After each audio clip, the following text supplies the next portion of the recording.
उज्जैन के दमदमा क्षेत्र में चल रही 3 दिवसीय शिव महापुराण कथा का समापन आज शिव बारात के साथ हुआ। शिव बारात के दौरान कथा पांडाल रंग गुलाल उड़ा।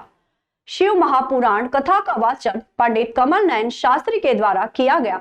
कथा की मुख्य आयोजक माया मालवीय ने बताया कि पिछले 3 वर्षों से महाशिवरात्रि और शिव पार्वती विवाह के उपलक्ष्य में शिव महापुराण का आयोजन किया जा रहा है। इस वर्ष भी 3 दिवसीय शिव महापुराण कथा का आयोजन किया गया।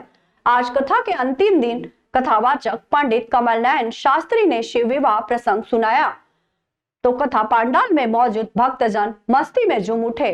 फूलों और रंग गुलाल उड़ाकर होली की मस्ती में मस्त हो गए। इसके बाद दमदमा क्षेत्र में शिव बारात निकाली गई, जिसमें शिव भजनों के साथ होली के गीत गाए गए और भक्तजनों ने रंग गुलाल के साथ होली का उत्सव पर्व मनाया।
और जीवन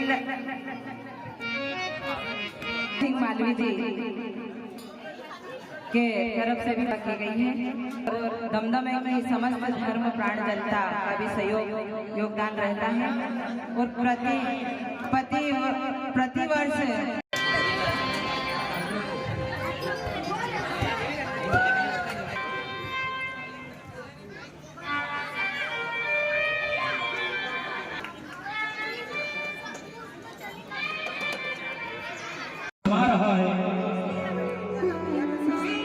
आज माँ मीना दीपक लिए खड़ी है। पूछा नारद से ये कौन है? ये दुल्हा का पार्वती के इंद्र को देखकर कहने लगी, अरे नहीं नहीं, ये दुल्हा नहीं।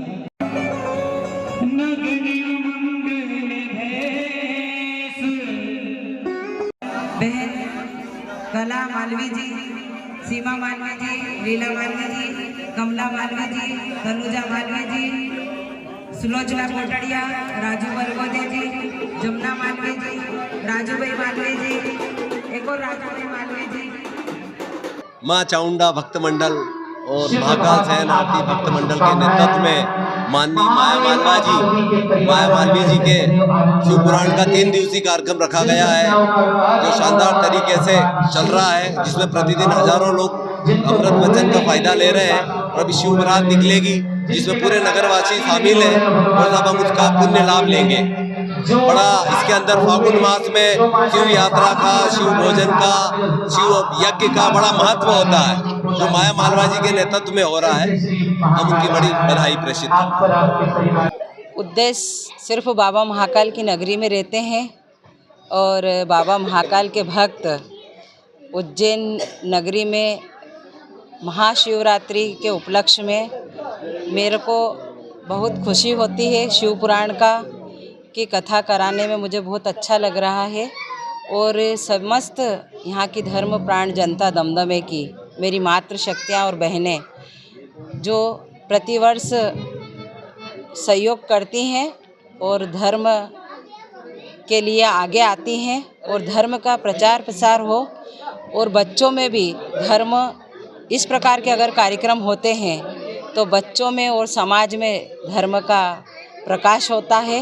आज क्या हुआ कार्यक्रम? आज होली मिलन समारोह, क्योंकि राधा कृष्ण की जो होली रहती है, फाग उत्सव का जो महीना रहता है, पूरा भगवान कृष्ण का महीना रहता है। इसमें राधा के संग होली खेलने भगवान स्वयं कृष्ण जाते हैं और उज्जैन नगरी में महाकाल के संग में होली खेली जाती है। इसी प्रकार आज वार्ड नंबर 52 में भगवान महाकाल के साथ में होली खेली गई, राधा कृष्ण के साथ होली खेली गई। और मैं तो मंच के माध्यम से ये भी कहूँगी, इस पंडाल के माध्यम से ये भी कहूँगी कि यहाँ की जनता बहुत ही धार्मिक प्रवृत्ति की हैं, जो साल में 2 प्रोग्राम यहाँ इस वार्ड में होते हैं। अभी शिव की बारात आई है और भोलेनाथ जी बड़े धूमधाम और गाजे बाजे के संग भूत प्रेत के साथ में इस पंडाल में विराजमान हुए हैं। शिव विवाह हुआ है और आप सभी को पूरे जहाँ जहाँ मेरी आवाज़ जाएगी, ये कार्यक्रम मेरी महिला समिति के द्वारा किया जाता है। हाँ, आदरणीय जय महाकाल। ये उत्सव शिव महापुराण के अंतर्गत 3 दिवसीय शिव चरित्र की गाथा का रखा गया था। प्रतिवर्षानुसार श्रीमती माया मालवीय जी एवं उनके भक्त मंडल द्वारा यह उत्सव रखा जाता है। विगत 3 दिनों से हम भगवान शिव के चरित्रों का दर्शन शब्द ब्रह्म के माध्यम से भक्तों को करवा रहे हैं। प्रथम दिन की श्रृंखला में हमने शिव महात्मा का दर्शन, बिंदुक चंचोला का प्रसंग सुनाकर संसार से कुरीतियों को मिटाने के लिए, शिव कथा से बाधाओं का शमन करने के लिए कथा का वर्णन किया गया। दूसरे दिन में शिव पंचाक्षरी महिमा, ओम नमः शिवाय की महिमा यहाँ पर की गई एवं प्रणव, भस्म, रुद्राक्ष की महिमा की गाथा को गाया गया। तृतीय दिवस में शिव चरित्र के रूप में ये उत्सव यहाँ पर संपादित हुआ है, जिसमें भक्तों ने फाग उत्सव, शिव विवाह की बारात, धूमधाम से बाबा की बारात ढोल नगाड़ों के साथ गान करते हुए, नृत्य करते हुए, झूमते हुए इस होली को आनंदित रूप से ये उत्सव यहाँ पर आयोजित हुआ है। इस कथा की प्रमुख संयोजिका श्रीमती माया मालवीय जी, उनकी भक्त मंडली को मैं साधुवाद देता हूँ। वो धर्म के लिए इतनी सजग रहकर के इस कर्मों को करती है। और मैं पंडित कमल नयन शास्त्री, जिनका चयन वो प्रतिवर्ष करते हैं, ये भी मेरा परम सौभाग्य कि वाणी से शिव की गाथा गाने का सौभाग्य मुझे मिलता है। और आप सभी पत्रकारिता जगत से, मीडिया चैनल प्रभारी, आप भी यहाँ पर आते हैं तो बड़ा अच्छा लगता है कि आपके माध्यम से जन जन तक ये संदेश सनातन का पहुँचता है। तो आपको भी मैं साधुवाद देता हूँ कि आप निरंतर ऐसे ही धर्म के पथ पर अपनी इस विद्युत यंत्र से गति बढ़ाएं। जय महाकाल।